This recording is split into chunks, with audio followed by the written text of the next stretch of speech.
Seja muito bem-vindo, seja muito bem-vinda à imersão Exercício e Diabetes. Eu sou Roberto Dor, né, e a gente hoje vai falar aqui a respeito do papel, né, do exercício físico na reversão do pré-diabetes. Então, o objetivo aqui da imersão Exercício e Diabetes é te ajudar a compreender os efeitos fisiológicos do exercício no diabetes. A questão do pré-diabetes, quando a gente fala muitas vezes diabetes, o pessoal geralmente coloca aí, diabetes tipo 1, tipo 2, gestacional, e muitas vezes pergunta, poxa, mas tem cura para o diabetes?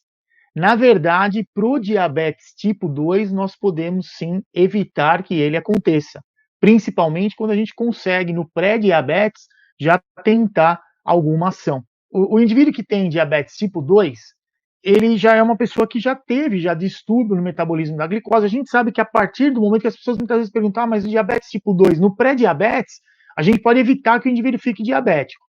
Mas agora, quando o indivíduo tem diabetes, ele pode deixar de ser diabético? Uma coisa que a gente precisa entender é o seguinte: normalmente, para o indivíduo ter o diagnóstico de diabetes, ele já vem apresentando distúrbio no metabolismo da glicose por pelo menos 8 ou 10 anos antes daquele momento que ele foi diagnosticado com diabetes. Então, muitas vezes, quando já é feito o diagnóstico, olha, você tem já diabetes tipo 2, raramente você consegue reverter essa situação. Agora, quando o indivíduo ele é diagnosticado com pré-diabetes, aí sim é possível a gente evitar que ele progrida aí naturalmente, que ele vá se tornar aí um portador de diabetes mellitus tipo 2.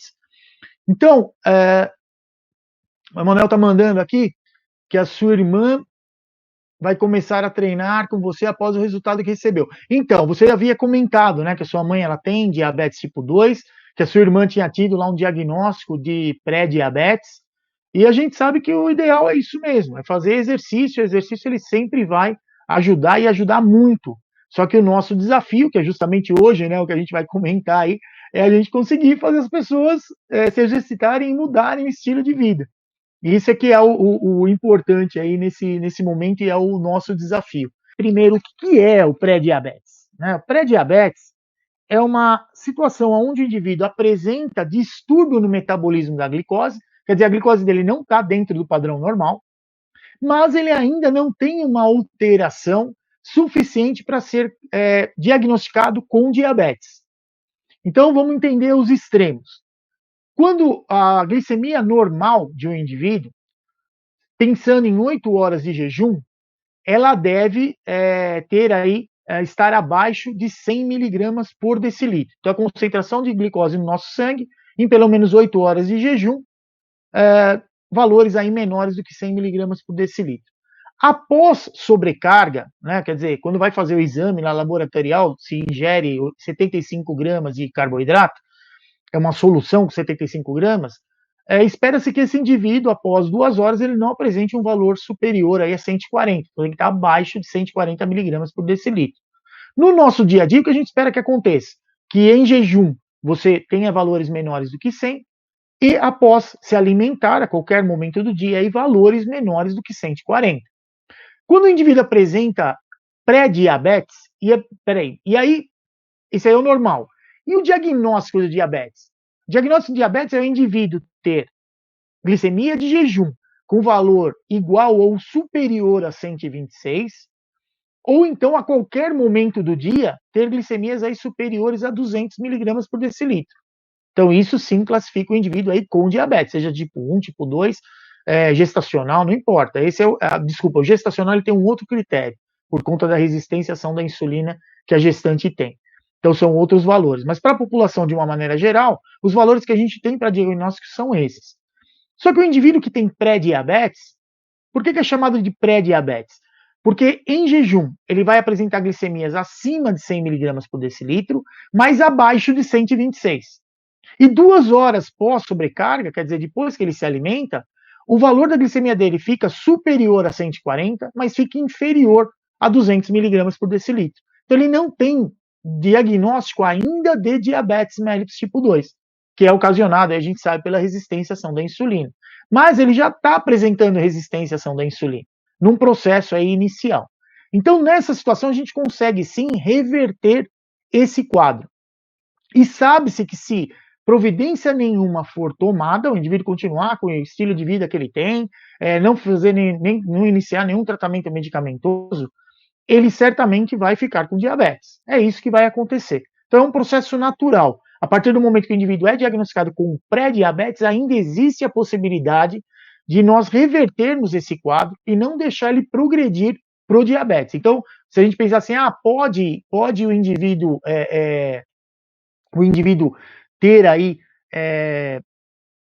alguma situação que consiga reverter, quer dizer, se não fizer nada, ele vai se tornar diabético. E ele tendo essa situação, a gente consegue voltar à situação? Sim, a gente consegue. A gente consegue evitar que esse indivíduo fique com diabetes. Então, ele volta de novo a ter valores de normoglicemia. A Patrícia está fazendo uma pergunta aqui, se ela está perguntando se não tem nenhum sintoma nesse meio tempo. Não tem, Patrícia, porque os padrões que a gente tem para ter alterações fisiológicas no nosso sistema em relação à concentração de glicose no nosso sangue, ele começa a acontecer com valores a partir de 180 miligramas por decilitro, que é quando a gente determina aí um quadro de hiperglicemia. E aí o rim começa a trabalhar mais rápido para tentar eliminar aquele excesso de glicose que está no sangue. Mas valores abaixo de 180, normalmente ele não traz nenhuma reação fisiológica. O corpo acaba, de certa maneira, se adaptando ali e não tem nenhuma alteração. E a mesma coisa pela manhã.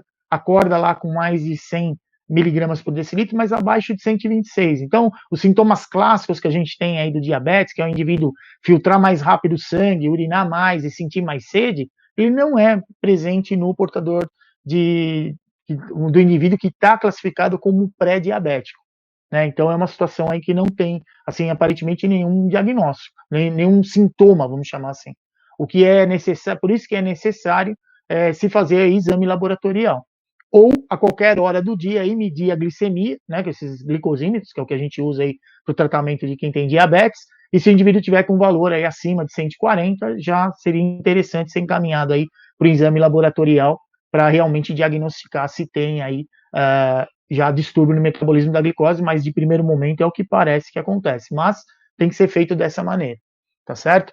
Então essa questão da formiga aí na roupa, ou mesmo a pessoa fazendo xixi lá e tem um monte de glicose, e aí geralmente as formigas também vão, né, que era assim que eles faziam o diagnóstico de diabetes há muito tempo atrás, ou identificava que a pessoa tinha, né, uma alteração. Isso só acontece que a nossa urina ela só vai liberar glicose a partir do momento que você tem concentrações aí a partir de 180 miligramas por decilitro. E isso não acontece com quem tem diabetes, com pré-diabetes. Né? Pode acontecer talvez no pós-prandial, mas é por um período menor, né? Que é a partir do momento que, depois passando algumas horas que ele comeu, pode aumentar a glicemia, ultrapassar 180, talvez ter um período onde ele possa urinar um pouco mais com presença de glicose na urina, mas depois o corpo compensa, né? Traz para um padrão mais, num padrão onde não se tem aí uma resposta fisiológica para diagnóstico, tá certo? E então, o pré-diabetes, ele é classificado nessa situação de ter metabolismo alterado, mas não o suficiente para ser diagnosticado. E qual é a prevalência, né, do diabetes hoje no mundo? Por que é importante a gente evitar, já que o indivíduo está aí fazendo, está apresentando distúrbio no metabolismo da glicose, a gente não deixar ele progredir para o diabetes? Porque o último levantamento aí que eu tenho conhecimento pela International Diabetes Federation, né, a Federação Internacional aí de Diabetes, em 2017 eles estimaram que mais ou menos em torno de 8% da população mundial tem aí diabetes, somando tudo, diabetes tipo 1, tipo 2, gestacional e outros tipos aí de diabetes. Mas a maior prevalência disso a gente sabe que é relacionada aí aos portadores de diabetes tipo 2, que é um tipo de diabetes que dá para a gente evitar que aconteça.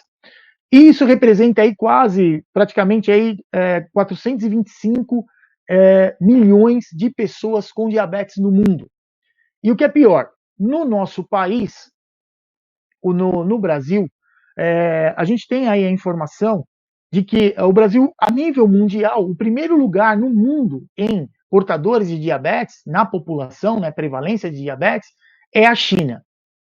Agora, no Brasil, o Brasil ele está classificado atualmente como sendo aí o quarto país no mundo que tem a maior quantidade aí de portadores de diabetes.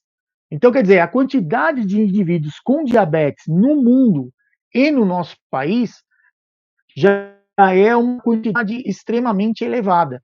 Então, se a gente puder evitar que esse indivíduo que tem pré-diabetes se torne diabético, é melhor para todo mundo, inclusive para o próprio indivíduo. Então, quando a gente pensa aí leva em consideração, né, essa questão do Brasil tá aí no quarto lugar, né, no mundo, quer dizer, a gente tem uma quantidade enorme aí de pessoas para poder já com diabetes. E a gente sabe que o diabetes, quando não bem tratado, tendo aí um tratamento metabólico não de acordo com o que é esperado, a gente sabe que ele vem associado com uma série de complicações crônicas. E isso, claro, vai desgastar o próprio indivíduo, né, aumenta aí a morbidade dele, porque ele vai ter dor, vai ter desconfortos, muitas vezes tem alteração, porque a gente vai ter, de primeiro momento que a gente tem, o indivíduo quando é diagnosticado com diabetes tipo 2, ele já tem o risco cardiovascular aumentado por uma questão de distúrbio no metabolismo e, consequentemente, aí, fatores inflamatórios aumentados no sistema. Fora isso, a gente tem aí complicações relacionadas à parte que é chamada de microvascular, que está relacionada aos pequenos vasos que vão irrigar aí principalmente os olhos e os rins, por isso que é tão frequente aí indivíduos que têm diabetes, mesmo tipo 1 ou tipo 2, que tem um baixo controle aí metabólico, terem complicações crônicas do diabetes relacionadas aí à visão e também muitas vezes à parte renal. Existem também as complicações que são chamadas de macrovasculares, então, que vão envolver os grandes vasos, por isso que o indivíduo com diabetes tipo 2, em termos de risco cardiovascular, ele é tratado basicamente como um indivíduo que já teve aí o primeiro infarto.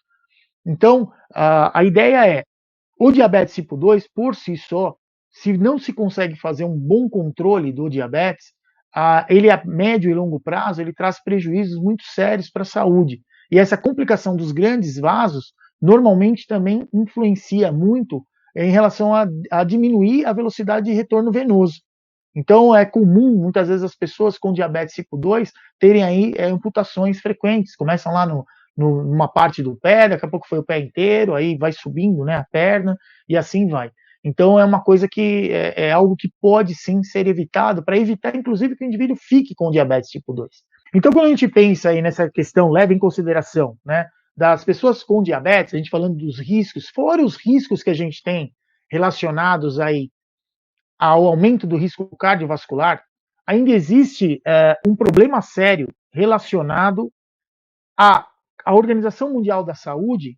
Ela levantou, né, as pessoas, assim, o que mais matam as pessoas, né, mundialmente.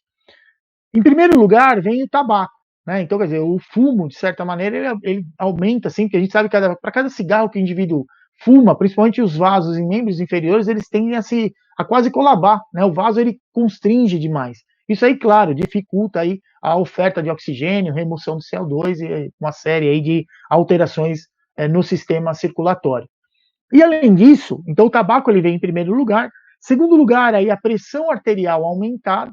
A gente sabe que o aumento na pressão arterial muitas vezes aumenta aí o risco, principalmente para infarto agudo do miocárdio e também acidente vascular encefálico, né, acidente vascular cerebral. Mas em terceiro lugar, o que vem? A glicemia elevada. Então, o diabetes, por ele não sendo bem tratado, isso aí já aumenta o risco do indivíduo morrer por problemas, claro, relacionados a complicações aí cardiovasculares. E, inclusive, isso não acontece só com portador de diabetes tipo 2. No meu Telegram, inclusive quem não faz parte, aí, se quiser fazer parte, pode entrar na minha biografia aqui do meu perfil, né, do Instagram, e clicar ali no link que tem lá para fazer parte do Telegram. Eu coloquei lá um artigo que foi publicado agora, acho que em 2020 ou 2019, eu não me lembro exatamente, onde eles estavam analisando os fatores de risco cardiovascular para quem tem diabetes tipo 1, de longa data. E o maior fator de risco, fora a complicação cardiovascular, em segundo vem exatamente a hemoglobina glicada. E a hemoglobina glicada ela vai exatamente mostrar o quanto o indivíduo tem de bom controle metabólico ou não. Porque a hemoglobina ela se liga à glicose. Então, toda vez que se faz o exame de hemoglobina glicada, a gente sabe nos últimos 3 meses qual foi a média ali da glicemia desse indivíduo. Então, assim, é uma situação que a glicemia não bem controlada, o diabetes não bem controlado, pela glicemia ficar muito alta durante um longo período, isso já aumenta aí o risco do indivíduo, o risco de morte, né? Vem aí como o terceiro item que mais mata aí no mundo. E o que leva a pessoa a ficar com pré-diabetes, né? Quais são os riscos que estão relacionados ao pré-diabetes? A gente sabe que a resistência à ação da insulina, ela normalmente vai estar caracterizada por fatores que são genéticos e fatores ambientais. Fator genético é fácil a gente determinar, porque se você tem na sua família seus pais, seus avós, seus tios, suas tias, né, parentes próximos que têm diabetes tipo 2, certamente você tem aí um risco muito grande também de desenvolver o diabetes tipo 2. Então, nessa situação, o que é necessário fazer? Já ficar atento e tentar aí se manter mais ou menos dentro do peso, controlar aí o que come e se manter um pouco mais ativo. Porque quando a gente observa os fatores de risco para quem está apresentando aí pré-diabetes, ou para o indivíduo apresentar pré-diabetes e, consequentemente, diabetes, o que a gente tem aí? Primeiro, a questão da urbanização. Quer dizer, a maior parte da população hoje vive em grandes centros urbanos. E a gente sabe que em centro urbano a gente sempre está correndo de um lado para o outro. E quase ninguém mais caminha. Né? O indivíduo, para onde ele vai, ele usa o transporte público, ele usa Uber, táxi, não importa, o carro, o próprio, né, o próprio veículo. Então, a gente normalmente tende a nossa rotina diária a se movimentar menos. Junto com isso, o tipo de alimentação que a gente tem.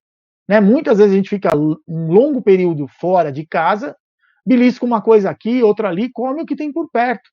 Né? E nem sempre seleciona isso. E qual é o grande problema? A maior parte dos alimentos que a gente tem, quando a gente dá uma olhada ali na composição, né, nutricional desse alimento, na tabela nutricional dele, ou pelos ingredientes ali que são feitos, a gente vai ver que ele tem uma grande quantidade de gordura. Isso automaticamente faz a gente aumentar o nosso peso. E a gente sabe que o aumento do peso, né, que é um fator de risco também para o indivíduo ter aí pré-diabetes e diabetes tipo 2 principalmente, vai aumentar a concentração de gordura na região abdominal. E claro, vai apresentar resistência à ação da insulina. Então esse é um dos fatores de risco.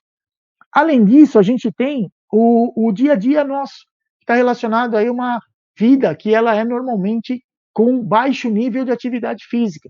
Então anda usando transporte público, carro, moto, né, que seja aí para cima e para baixo, e a gente quase não se esforça fisicamente. Junto com isso, come qualquer coisa e ganha peso. Então, associando esses fatores, são os principais aí de risco para o indivíduo vir a desenvolver resistência à ação da insulina. Agora, todas as pessoas que não fazem exercício, se alimentam de uma maneira aí não muito adequada e estão acima do peso, vão ter diabetes tipo 2? Não vão. Mas a resistência à ação da insulina desses indivíduos ela vai aumentar sim. Porque tem já trabalhos publicados que mostram que o indivíduo que é obeso, o organismo dele, o pâncreas, precisa produzir uma quantidade muito maior de insulina para manter a normoglicemia dele, quer dizer, em torno ali de 100 e 2 horas depois da refeição ali abaixo de 140, comparado ao indivíduo que está dentro do peso. Então, pelo fato de de estar acima do peso e não fazer exercício, certamente você tem aí aumento da resistência à ação da insulina. Só que só vai ficar com pré-diabetes e posteriormente diabetes quem tem predisposição genética. Então, isso é um fator aí bastante forte nesse sentido.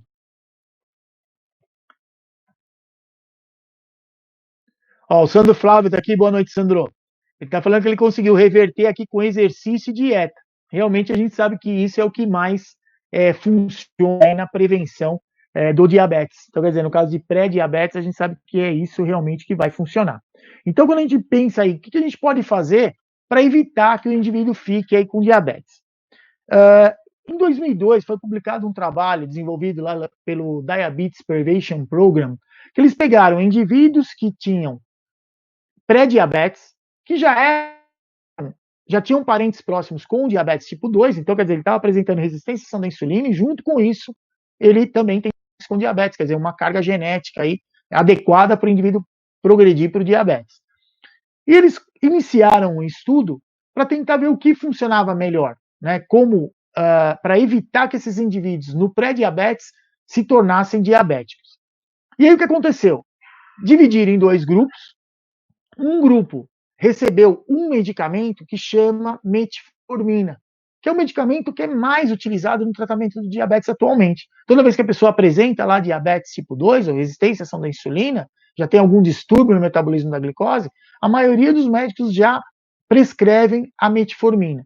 E aonde é o sítio de ação da metformina? A metformina ela diminui a ação da insulina para formar glicogênio hepático, então ela diminui a reserva de glicogênio no fígado, e além disso, ela sensibiliza os receptores de insulina no tecido muscular, principalmente tecido muscular no tecido, nos tecidos que são sensíveis à insulina, né? No caso aí, o muscular é o que é mais sensível, e depois também tem o tecido adiposo.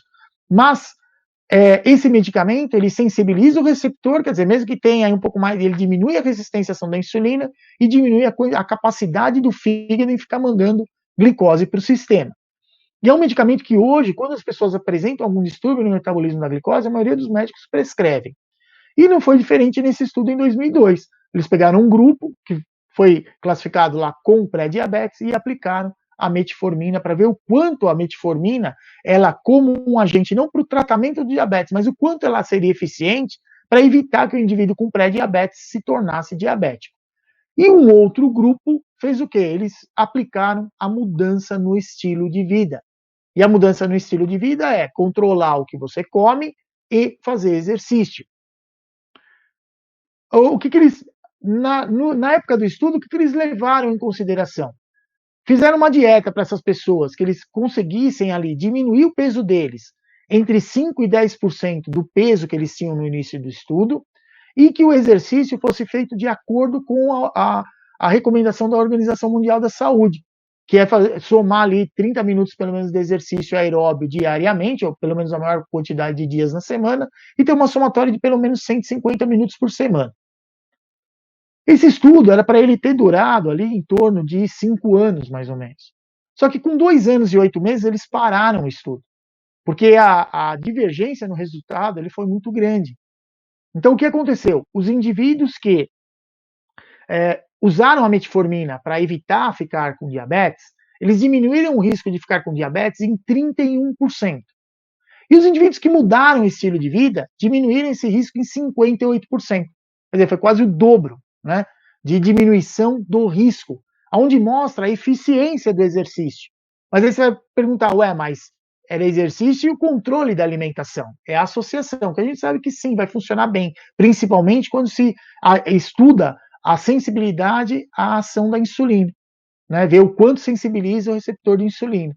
Então, quando você usa o exercício isoladamente, ele sensibiliza o receptor de insulina, muito semelhante a quando o indivíduo controla ali o que ele come. Só que quando você associa o controle alimentar com o exercício, essa quantidade de sensibilidade no receptor de insulina, ela praticamente dobra. Então, é muito mais eficiente quando o indivíduo consegue fazer isso. Só que, no estudo que eles mostraram, que somente 50% das pessoas que estavam nesse grupo de mudança no estilo de vida conseguiram diminuir o peso, pelo menos entre 5% e 10% lá do peso. O resto do pessoal não conseguiu. Mas, por outro lado, nesse grupo, 75% aderiu ao exercício, conseguiu manter a meta do exercício. E mesmo assim, o resultado que foi apresentado foi que 58% de diminuição no risco de ficar com diabetes. Então, o exercício, ele sim, associado à alimentação, a um controle alimentar, ele tem um poder aí inquestionável em relação a deixar esse indivíduo que tem pré-diabetes em fazer com que ele fique com diabetes. Diminui aí em 60% esse risco. É algo que vai funcionar muito bem. Se o indivíduo conseguir, né, como o Sandro aqui colocou para a gente, ele reverteu a pré-diabetes dele, controlando a alimentação e fazendo exercício. Ele vai conseguir manter a normoglicemia? Sem dúvida alguma.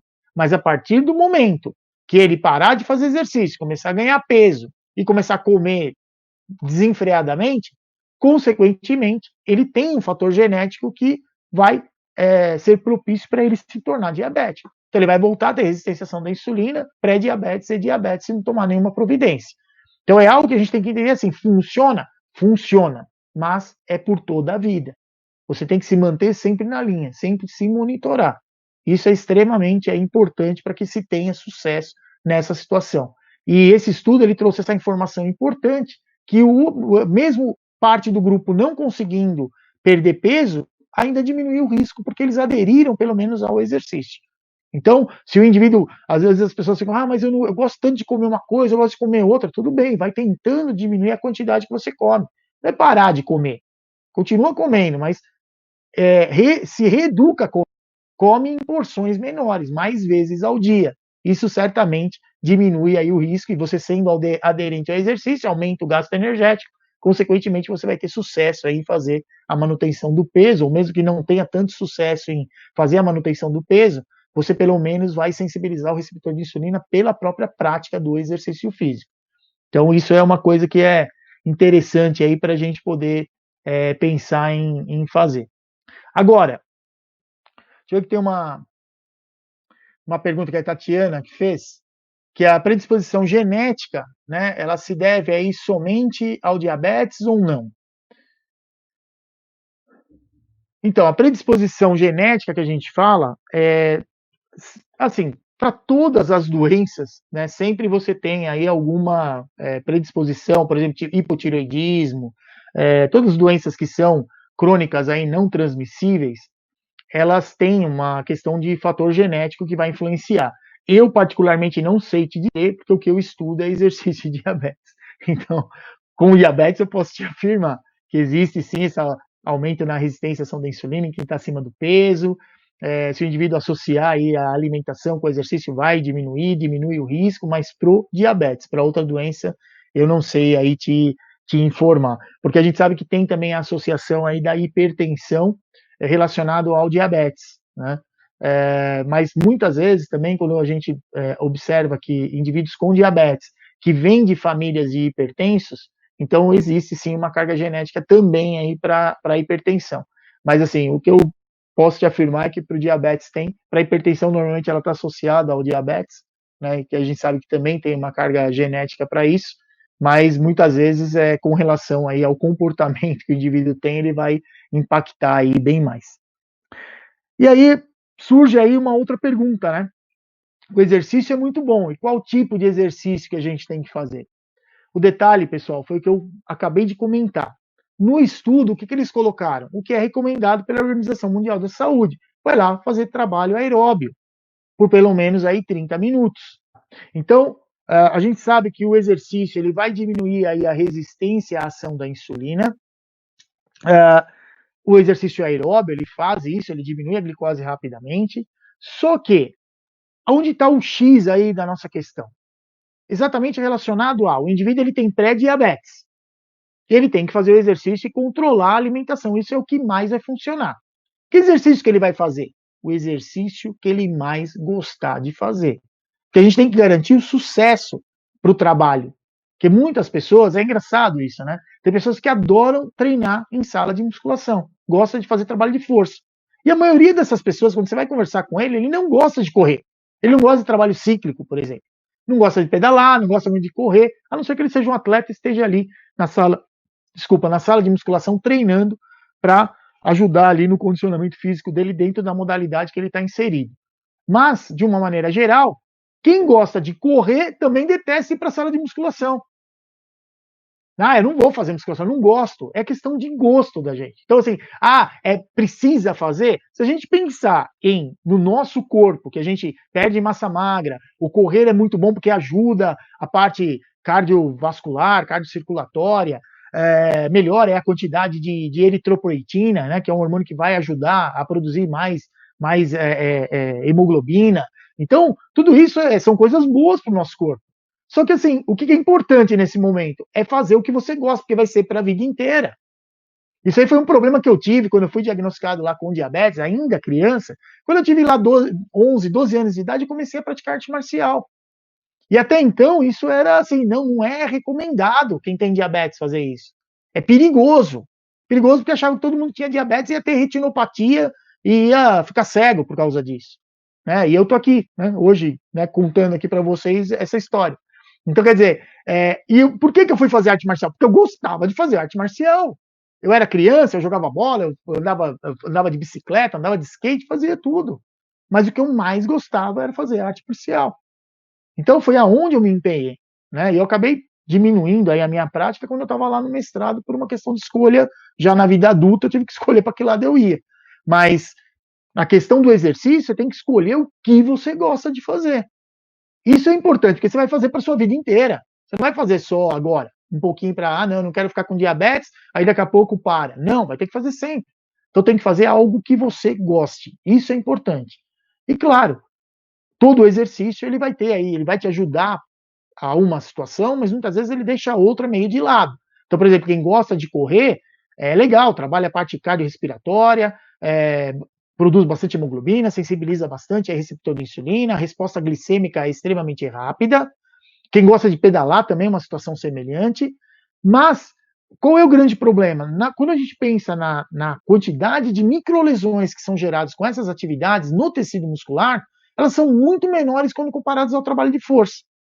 E o trabalho de força ele é interessante pelo próprio pressão que ele causa ali no osso, né, principalmente, então ele cuida aí também da saúde óssea, e junto com isso também a força que é feita, o tipo de trabalho resistido, ele causa uma quantidade maior de microlesões no tecido muscular. Então ele tende a, depois do treino, fazer uma quantidade aí de período maior de síntese proteica e, consequentemente, fazer a manutenção da massa magra desse indivíduo, que na velhice a gente sabe que vai fazer diferença. Então a gente tem que entender o seguinte: eu gosto de fazer, mas tenta, pelo menos umas 2 vezes na semana ali, colocar um outro tipo de exercício que seja importante para a sua saúde também. Nas duas situações. Você gosta de fazer musculação? Treina, sei lá, segunda, quarta e sexta musculação e terça e quinta vai fazer um pouco de trabalho aeróbio. Você adora pedalar, adora correr, tudo bem, pelo menos 2, 3 vezes na semana dá um jeito de encaixar ali algum tipo de trabalho de força. Porque pensando na saúde vai ajudar. Mas o que é importante nesse momento? Vai fazer o que você gosta. E aí a gente vai para um outro problema. Porque depois vem, e para quem não gosta de fazer exercício? Né? Quem não gosta de fazer exercício, como é que a gente vai fazer com esse elemento? Né? Porque a maioria das pessoas que tem pré-diabetes, o padrão ele é muito comum. A maioria delas, um ou outro que você pega, são aquelas pessoas que normalmente são magras, mas tem a predisposição genética, e ele certamente representa a resistência à insulina e está lá com pré-diabetes. Mas a grande maioria tem todas essas características que a gente falou. São tabagistas, não fazem exercício, fica de carro para cima e para baixo, né, sempre usando escada rolante ou elevador, acima do peso. Então, esse é o padrão.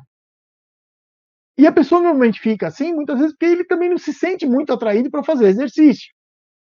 E aí o detalhe é, cabe, né? Claro, eu estou falando agora como profissional de educação física. Cabe a nós identificar o que esse indivíduo, encontrar algo que ele goste de fazer para poder começar a ser mais ativo. Não tem outro jeito. Né? Hoje eu tenho visto que muitas pessoas têm aderido ao ciclismo, por exemplo. Mesmo que ele não vá trabalhar todo dia de bicicleta, mas pelo menos ali à noite vai pedalar, ou em algum momento do dia, né, finais de semana, né, vai pedalar ali com a família, com os filhos. Isso já é importante, já é legal. Além de trabalhar a parte social, ainda tem também, vai estar inserido em algum tipo de exercício. Existem muitas pessoas que, quando a gente conversa com elas, a pessoa fala, eu não gosto de fazer exercício. Aí você faz uma pergunta, que geralmente funciona bem. Pergunta se gosta de dançar. A maioria das pessoas gostam de dançar, principalmente as mulheres. Então isso é legal, porque aí você coloca uma atividade lúdica, que seja adaptada, com música para ela fazer. E isso vai ser legal. Se ela aderir, né, todo dia ali, dançar um pouco, já vai ajudar bastante. Então, eu acho que esse é o desafio que a gente tem. É por isso que se tem tanta dificuldade, é por isso que normalmente os médicos, qual é o padrão que eles adotam? A pessoa aparece lá, faz o exame, está com pré-diabetes, eles já prescrevem a metformina. Porque eles apostam muito pouco que o indivíduo vá mudar o estilo de vida dele. E a gente sabe que a grande maioria das pessoas não fazem exercício, não estão envolvidas em programas de exercício. E muito menos conseguem fazer o que a Organização Mundial da Saúde pede, que é pelo menos você andar rápido aí por pelo menos 30 minutos por dia. Então, hoje, né, com o estilo de vida que a gente tem, a grande maioria não consegue nem fazer isso. Mas é importante, qual situação? Identifica algo que o indivíduo gosta, começa a cavar, que uma hora você encontra alguma coisa. Porque todo mundo, quando criança, brincou. E esse pessoal que hoje tem um pouco mais de idade, tinham brincadeiras muito, mas muito diferentes do que as crianças têm hoje. Né? Então não existia tanto equipamento eletrônico, videogame, não tinha nada disso. Então começa a buscar. Quando você era criança, você brincava do quê? Vocês vão dar risada, mas teve aluno meu que eu fiquei jogando taco com ele uma tarde inteira. Então, quer dizer, uma coisa que eu fazia quando eu era criança, quer dizer, ele era bem mais velho que eu. E ele fazia quando era criança. Ele adorou fazer aquilo. Então, eu acho que a gente tem que usar a nossa criatividade também, pensando no que a gente pode fazer para ajudar. Ajudou, nós cumprimos a nossa parte como profissionais de educação física. Né? Então, pensem um pouco nisso, sejam criativos, porque sempre acontece. Eu, muitas vezes, nesses mais de 20 anos, aí, trabalhei como personal para as pessoas que tinham diabetes, quando eu ia na casa deles, principalmente dos que tinham diabetes tipo 2, é, muitas vezes eles estavam lá, não se mexiam muito, né? Estavam bem pouco ativos, e eu muitas vezes perguntava, falava, você quer melhorar? Porque eles tinham interesse em melhorar, eles se predispunham a fazer o exercício por conta da série de desconfortos que eles tinham. Então tinha dor, tinha problema circulatório, tinha desconforto na parte articular. Então, uma série de fatores que levavam ele assim, eu estou parado, mas ficar parado é bom? É ótimo, nosso corpo adora isso. Só que, ao mesmo tempo, sentindo dor, ninguém quer ficar. Sentindo desconforto, ninguém quer ficar. E o pior de tudo isso, não ter autonomia para você levantar e andar, por exemplo. Então, nessa situação, eu fazia muito isso. Isso era uma coisa que eu conversava, eu falava, meu, eu venho para te ajudar, mas você vai, você quer se ajudar? Essa era a pergunta que eu fazia.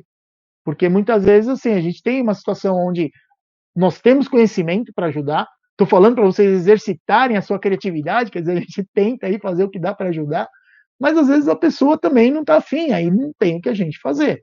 E aí qual é o recurso que pode ser utilizado? Usar a metformina e principalmente controlar a alimentação. Se não encontrar nada, porque eu ainda tenho esperança que sim, das vezes que eu tentei, a gente sempre acabou encontrando alguma coisinha aí. Olha lá, a Tatiana está fazendo uma pergunta. Como proceder aí quando o indivíduo está com a hemoglobina glicada elevada, porém na glicemia está baixa? Ou como identificar se existe algum sintoma específico? Olha, essa situação de ter a hemoglobina glicada alta e a glicemia baixa, você está se referindo à glicemia de jejum? Por favor, escreve aí para mim. Se é a glicemia de jejum a qual você está se referindo. Porque nessa situação é comum, geralmente o diabetes tipo 2, ele muitas vezes pela manhã ele tem a glicemia bem próxima do normal, né, em torno ali de 100 miligramas por decilitro, 120, mas depois, no resto do dia, ele acaba tendo problema justamente na hora da sobrecarga, quando ele se alimenta. Então, se alimentou e a glicemia vai lá para cima. Por isso que acaba impactando a hemoglobina glicada. Que a hemoglobina glicada, como é que ela é estimada, o valor médio de glicemia? A hemoglobina está circulando no nosso sangue e ela vai se ligando à glicose que está lá circulando no sangue também. Se o indivíduo tem uma quantidade muito grande de glicose no sangue, uma grande quantidade de glicose fica associada à hemoglobina. É assim que é medido. Né? Na primeira camada ali da hemoglobina, o quanto tem de glicosilação, qual é o percentual. Só que muitas vezes o indivíduo ele pode acordar pela manhã com a glicemia normal, aí ele toma o café da manhã, faz lá o desjejum, fica com a glicemia mais alta. E essa glicemia fica aí por 3 horas, 4 horas mais elevada. Então, nessa situação de estar mais elevada, né, por mais tempo, consequentemente, ela está automaticamente se associando mais à hemoglobina. Aí vai chegando na hora do almoço, diminui talvez um pouco, aí ele almoça. Aumenta de novo e fica lá mais umas 4, 5 horas, um bom período alto. Aí ele vai ficar em jejum depois à noite. Claro, em jejum a tendência natural. Um período maior em jejum é a glicemia ir voltando ao padrão mais próximo do normal. Porque o corpo de quem tem diabetes tipo 2, ele produz insulina numa quantidade inferior ao que é necessário aí para manter a normoglicemia, mas produz. Então, isso é um padrão que a gente até entende como sendo esperado nessa situação. Mas a pessoa sim tem pré-diabetes. Inclusive o pré-diabetes, a partir do momento que começou a se levar em consideração a hemoglobina glicada para diagnóstico, acabou se diagnosticando muito mais gente. Porque hoje qual é o padrão para a hemoglobina glicada? Se o indivíduo tem hemoglobina glicada abaixo de 5,7% de glicosilação, ele tem o metabolismo da glicose dele está dentro do normal. Se ele tiver a partir de 5,7, então até 5,6 é normal. 5,7 ele já é diagnosticado como pré-diabetes. Só que quem tem pré-diabetes não tem diabetes. Para diabetes seria 6,5% de glicosilação. Então ele vai ter de 5,7 até 6,4. Então essa variabilidade que a gente tem aí nesse padrão, ele muitas vezes está relacionado a isso. Ele fica com a glicemia alta em alguns períodos do dia, não é o tempo inteiro. E isso vai realmente acontecer porque no diabetes tipo 2 ele produz insulina. Então, em momentos que ele fica um período maior sem se alimentar, automaticamente diminui um pouco a glicemia. Em períodos onde ele se alimenta, fica hiperglicêmico e o sistema demora um tempo para conseguir aí, compensar. Se o indivíduo ele tiver pico de hipoglicemia durante o dia, então, nessa situação de hipoglicemia, você sabe me dizer que medicamento que ele está usando para controle do diabetes? Porque aparentemente ele está usando alguma sulfonilureia aí, né? Porque se ele fica um período sem se alimentar e faz hipoglicemia, geralmente ele está usando um medicamento que faz aí o pâncreas produzir uma quantidade maior de insulina. Então, por isso, talvez que ele está fazendo hipo. Quando faz hipo, esse é o desafio. Não adianta, quando a gente faz hipo, a gente tem uma fome tremenda. E é aí que você tem que segurar a pessoa. E suplementando ali com 15, 20 gramas de carboidrato, alimentos que tenham 15, 20 gramas de carboidrato, espera uns 10 minutos, faz novamente uma medição da glicemia, e se não aumentou o suficiente, não chegou ali próximo de 100, suplementa de novo com mais 15 gramas de carboidrato. Só que no tipo 2, por isso que eu estou perguntando qual o medicamento, porque mesmo que ele esteja tomando aí antidiabético oral, às vezes se ele consumir 5, 10 gramas de glicose, por exemplo, chupar uma ou duas balas, que tem em torno aí de 5 gramas de carboidrato cada uma, já é o suficiente para compensar. Talvez se você der para ele 15, 20 gramas de carboidrato, vai ser muito.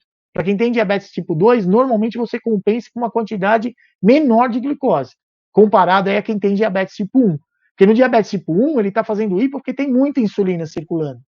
No tipo 2, muitas vezes está relacionado ao medicamento que ele utiliza, fazendo aumentar um pouco a dose de insulina, só que ele ficou um longo período sem se alimentar. Aí sim, ele faz hipoglicemia. Mas aí é uma hipoglicemia que, se você corrigir com uma quantidade muito grande de carboidrato, ele vai ficar hiperglicêmico, aí volta de novo a esse padrão que a gente estava conversando há pouco. Fica hiperglicêmico lá por várias horas. Então, nessa situação, é importante suplementar com 5, 10 gramas de carboidrato no máximo. E espera uns 10 minutinhos, mede de novo a glicemia, suplementa de novo com em torno de 10 gramas de carboidrato, tá bom? É isso que vai funcionar aí melhor nessa situação, porque realmente não tem muito aí o que fazer nesses casos. E aí tem um outro detalhe para gente, né? Que foi até eu brinquei, que eu até marquei aqui na minha colinha, né? Dos tópicos que eu ia falar para vocês, que é o que eu chamo de poder do glicosímetro, né? Aí tá usando aí a glicazida. Então, a glicazida, ela sensibiliza o receptor de insulina, e a metformina, ela tem uma situação aí relacionada a... Desculpa, que a minha bomba começou a apitar aqui, que está marcando no sensor aqui 79, né? Então ele está limitando aqui, eu limitei a 80, então ele já está dando sinal aqui de hipoglicemia.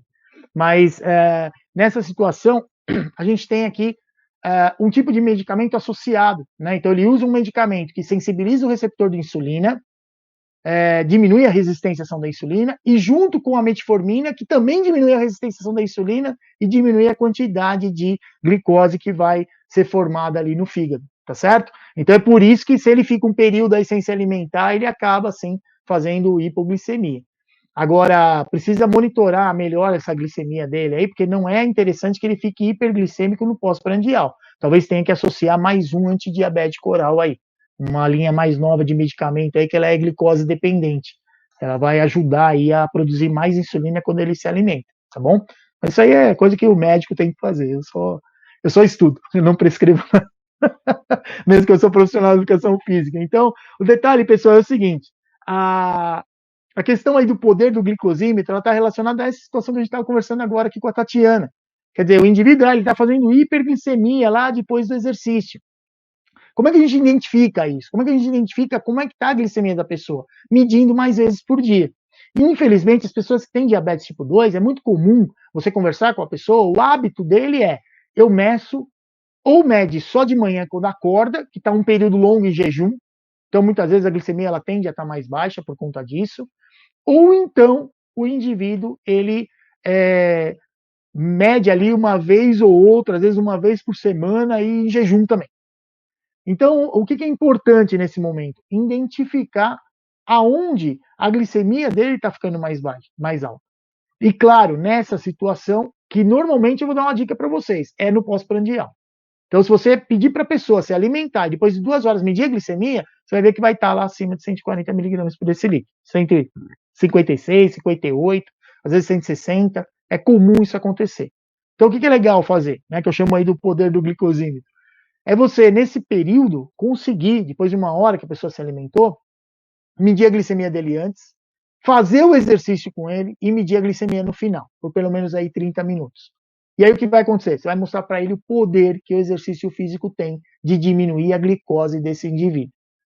E aí ele vai entender que o exercício é a melhor coisa para ele, tá certo? Esse é um recurso que eu já usei bastante com as pessoas, inclusive é uma história que eu sempre conto, né, que é quando eu comecei o grupo de corrida lá da ADABC, a gente reuniu a família, né, as pessoas que tinham diabetes, os familiares também que não tinham, e reuniu todo mundo no clube, no parque 2 vezes por semana, e a gente fazia ali exercício com quem tinha diabetes e quem não tinha também.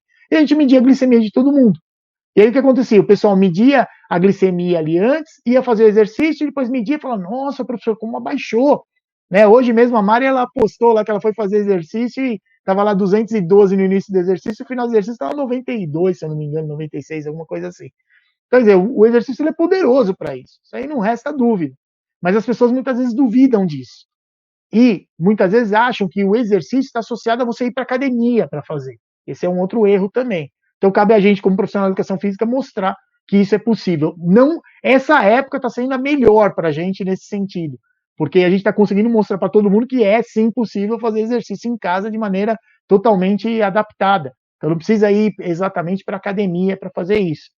Né? E eu estava vendo hoje ainda um vídeo do Evangelista que ele estava apresentando lá um trabalho onde eles comparavam, né, os indivíduos fazendo exercício de força realmente lá, com de 8 a 12 repetições máximas, com 80% de carga, né, de URM, e um grupo lá que fez peso com o peso do próprio corpo de 40 a 50% da carga máxima, de uma repetição máxima. E aí não teve diferença na hipertrofia.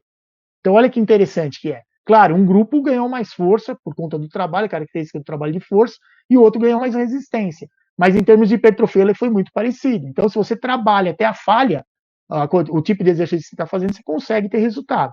Então, assim, o exercício ele é poderoso, sim, não só para todas as pessoas, mas principalmente aí para quem tem diabetes. E a maneira de a gente provar isso para as pessoas, porque a pessoa que tem diabetes, a preocupação dele qual é? É a glicemia. Então, se você prova para ele que, ó, mede a glicemia antes, vamos fazer o exercício, vamos medir de novo e abaixou, pode ter certeza que a pessoa vai aprender a confiar em você e não só em você, como também ele vai se esforçar assim para conseguir aí um exercício que ele goste e que ajude aí a manter, a evitar que esse indivíduo aí fique com diabetes, né, sendo aí no caso pré-diabético. Então, é isso aí, pessoal. Para quem não faz aí, né, o que eu tinha para trazer para vocês aí de informação era isso, né, com relação aí ao pré-diabetes, é o que a gente pode fazer para evitar que essas pessoas fiquem com diabetes. E lembre-se, exercício é tudo de bom para quem tem diabetes.